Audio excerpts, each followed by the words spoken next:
guys, Rose here with the Cackling Moon. This is going to be a rambling Rose video. I have not done one of these in a long time, and I'm really just in the mood to kind of ramble and open up just a space with you guys to talk about updates and just a lot of things that are on my mind. So please excuse the noisy background. The neighbors' kids are out playing, and they usually don't go in until about 8, but I am not waiting that late to like film. So if you hear chatter in the background, that's that. So I'm filming here in my dining room area because it kind of drowns out the noise as opposed to being in my tarot room where the window is like right there. So anyways, I wanted to do an update. The biggest update right now with the shop, as far as the Cackling Moon shop goes, is I am hosting 2 sales. And the sales are for the Layers of Me tarot reading as well as the Life Map tarot reading. Both of those readings are actually on sale, about 50% off. So the Layers of Me reading, I believe I have it up for $25 for a video reading. And that is a 15 card spread. And it's dedicated all 100% to you.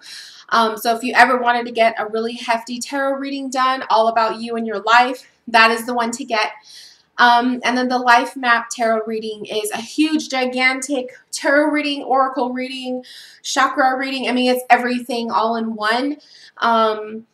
That one is priced at $35 for a video reading. So those prices, that sale will be going on throughout the rest of November. And then that will be over with at the end of November. Okay, so the next big thing I really want to talk about is, I just want to ramble. I pulled some cards. Do you guys ever notice stalker cards? And a stalker card is like a tarot card that will always come up in a reading that you either get for yourself by another person, or you do the card reading for yourself with your own cards. I have had a stalker card for the last few months, about 4 months now, and it has been the Wheel of Fortune. This is from the Albano Waite tarot, by the way. So the Wheel of Fortune... This card has been stalking me since about the month of June. So it's been about 5 months. And this card was coming up all the time, and I really wasn't paying much attention to it. I was just kind of like, okay, karma, you know, the Wheel of Fortune can be looked at as a karma card, whether it's good karma or bad karma coming our way. It can also be looked at as a new cycle, a new change kind of a thing. Sometimes it could be a good luck card. But in this case, in June, July, it was not a good luck card. The Wheel of Fortune was coming up for me, and it started stalking me because it was preparing me, now that I look back on it, it was preparing me for a major change that was taking place with myself and my family, with my brother getting sick, being diagnosed with leukemia, and then passing away in July. It was a major life break. It was huge. It was definitely a tower energy moment. That's for sure. So then this card started going away. And it's funny because I started writing pen pal letters. And to my pen pal, I remember, I think the first letter that I wrote to them had the Wheel of Fortune card on it. I actually printed off the paper with the Wheel of Fortune on it because I wanted to discuss that card, like how it has been stalking me. And then it just dawned on me, like, that was why this was coming up, because it was showing me an experience in my life that was really going to be testing my family and me. And it was just not the best thing. For once, it was like, I really observed the Wheel of Fortune card as a negative, and it made me scared. But the card kind of went away. It didn't pop up as much after July. And then I want to say towards the end of August, early September, the Wheel of Fortune started coming up again. It was popping up in client readings. I started noticing first. It was popping up a lot in client readings. It was popping up a lot in my own personal readings. I remember I would be texting with one of my friends, And we would just be pulling cards or whatever, and this card would always come up. It didn't matter what deck I was working with, Wheel of Fortune still kept coming up, and it was freaking me out because I was thinking, okay, what crazy thing is going to take place now? What life-changing event do I still have to go through? Like, my brother passing away was a huge chunk of my heart that was ripped out at such a quick. I wasn't able to prepare for his illness. I definitely wasn't able to prepare for him passing away. It was like a double hitter in amount of less than, it was like the end of June and then early July. It was maybe about a 3-week time frame. All of this happened. And it was like, what the hell is going on? So I was really afraid to figure out why was the Wheel of Fortune, stalking me again. And this card has been consistently coming up for me all throughout September, all throughout October. And then it started making sense. So Halloween, no, actually, we'll rewind. A week before Halloween, I was on Instagram, and one of the metaphysical shops that I follow that is local to me, it's maybe like 10 miles away from me, maybe not even 10 miles away. They were putting up a post about hiring for tarot readers. So I was like, you know what? This is like the second time that they've done this. I really want to give it a shot. I'm going to try whatever. Let's just see how this goes. So I called them up that day. I remember I was on my lunch break. I called them up. They told me how to apply. So I applied. And maybe 2 days later, I got an email from the shop owner, and she was saying she was very interested in meeting me. So we set up a interview, like a demo reading interview for October 31st, which is Halloween. And so that afternoon, I went in for my demo reading. And a demo reading is she was going to sit down with me, and I was going to read her cards and pretty much do a demonstration of how I read the tarot. So we met up. I read her cards. I was very, very nervous because, I trust myself. I trust my skills, but it's a very different energy when you are being tested, your readings, for a possible job. There's just a major energy shift. There's just a difference. It's a different experience when you know that they are sitting there kind of testing you out to see if you're going to be a good fit for the shop. So I did the reading, we did the demo, we did the interview, everything went well. That night, she offered me a position to read as a reader in her shop. She was originally looking for readers to do what she calls the twilight hours, which are after the shop closes. The shop closes at 7 o'clock. So after the shop closes, she wanted readers to be available between 7 and 10 o'clock at night to do phone readings. And then also to have readers available to send out when people purchase a tarot party reading, which is purchasing a tarot reader to actually go to their party, whether it's a house party or whatever, and read tarot at the event. So she wanted people that could be on call for that as well. But after the demo and us talking, she got a feel for my energy. She really enjoyed me, and she wanted me on board and to be a reader in her shop. So I was really excited, and I knew that this was going to be a major shift. So this Wheel of Fortune card started making more sense. It started making sense why this was popping up again for me. And I could kind of feel the brink of another tower energy. But in this example, this tower energy was a little bit different. This is a shift for my career path as opposed to a major, a drastic turn of events happening. So I waited a week because I had to talk to my boss at my day job. I work a 40-hour-a-week day job, and she was on vacation, so I waited till today. Today she came back, and I went in the morning. Today was my day off, so I went in, talked to her, dropped the bomb, basically, told her what was up, and I basically requested that I wanted to go down having my hours cut from 40 to 20. Basically, I wanted to go down to part-time. And I was so nervous, you guys. Like, the whole week that I was waiting for this day, for today, I was stressed out. I was stressed. I was nervous. All I could think about was, am I making the right choice? People probably think I'm crazy for wanting to leave my full-time job to do this, to pursue this kind of a line of work.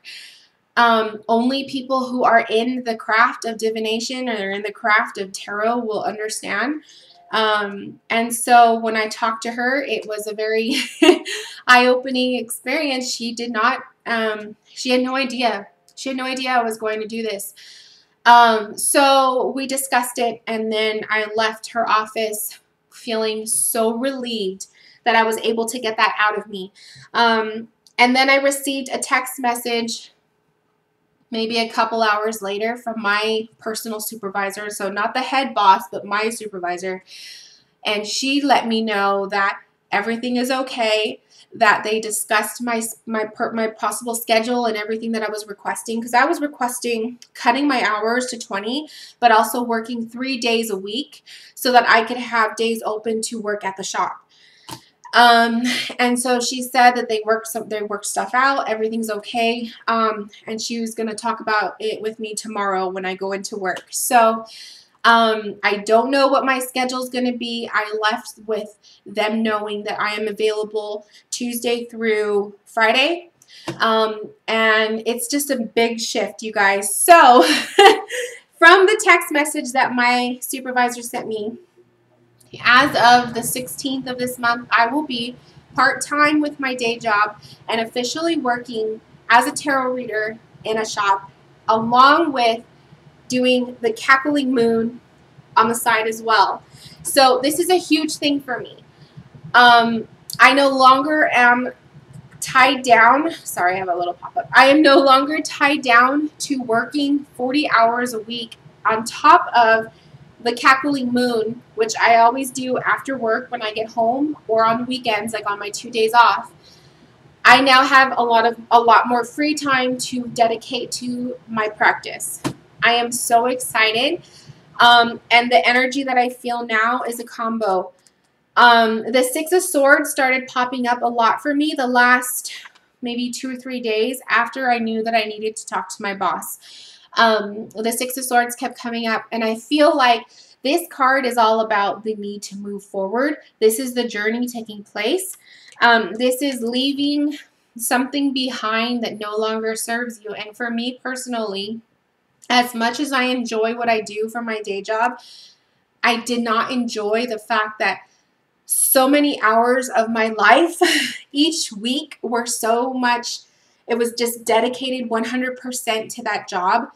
40 hours a week is a lot. 8 hours a day dedicated to going to work is a lot when you think about all the other things that I want to do with my life on top of that.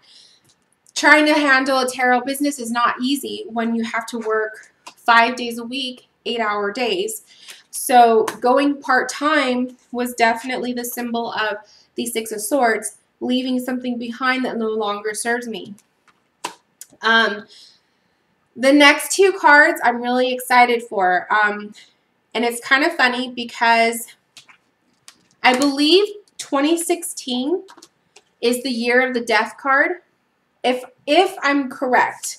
Because I want to say, I believe last year, 2015, was the year of the Hangman, but I'm not sure. But I believe it was Death that is this year, and this is so true on so many levels. One, with the incident that happened with my brother, obviously the Death card and his passing, it goes hand in hand. And that was a major change for my family. But the Death card coming up now with my new journey, actually becoming more full-time with tarot than I've ever been, is so exciting for me, and it's such a beautiful moment. And I'm just so proud. I'm proud of myself. I'm proud of the amount of work that I've been putting towards this. The Cackling Moon has been building up for the last 2 years when I opened up shop. And I've just been seeing nothing but good things happening. So I'm really excited for that. So the death card is totally like the essence of what's been taking place, along with the Fool. And I pull the Fool card because I wanted to say, those of you guys, and it doesn't matter what kind of a jump you're trying to make, whatever your path is calling to you for, it takes a risk. You have to take risks. And for the longest time, I was putting off doing this because I was afraid. And it was my fear. It was the fear of not having money, the fear of what are other people going to think of me and my decision, that everything, all of that, all into one. But the Fool card is all about new beginnings. It's a new journey, new experiences, and starting fresh and starting over. So the Fool is definitely the card that I am now. I'm going to be, as far as next week goes, starting next week, I am going to totally be embracing the Fool card energy. So that's basically my little story. That is like the biggest update that I have right now. So as far as everything goes, where I stand, I will start my new schedule next week, and it's just going to be a whole new experience. We have to try, we have to push ourselves, and we have to take risks if we want growth. And you'll never know what you are capable of doing if you don't try. So I really wanted to put that message out there because I think a lot of people need to hear it. I know I did, and it feels so good to finally be doing it. But for the longest time, I was allowing my fears to hold me back and not allow myself to do what I really feel I needed to do. So the fact that I'm listening to my intuition and I feel this calling is for me. Tarot comes into my life. It came into my life. It stayed in my life. It's been growing. And the path of becoming a reader in a shop has come knocking on my door multiple times. But this is the one time that I finally realized I need to go for this. I need to try it out. I need to do it. And I'm just really excited. So I wanted to share that with you guys. This video is already 17 minutes, so I will get going. But thank you guys for watching. Thank you so much for all of your support. And I look forward to updating you guys in the future with everything to come. And if you guys have any questions for me, or if you want to leave any feedback or anything, leave comments below if you like, or you can always email me. I will list all that information in the description box. So thanks you guys for watching, and I'll see you later. Bye, guys.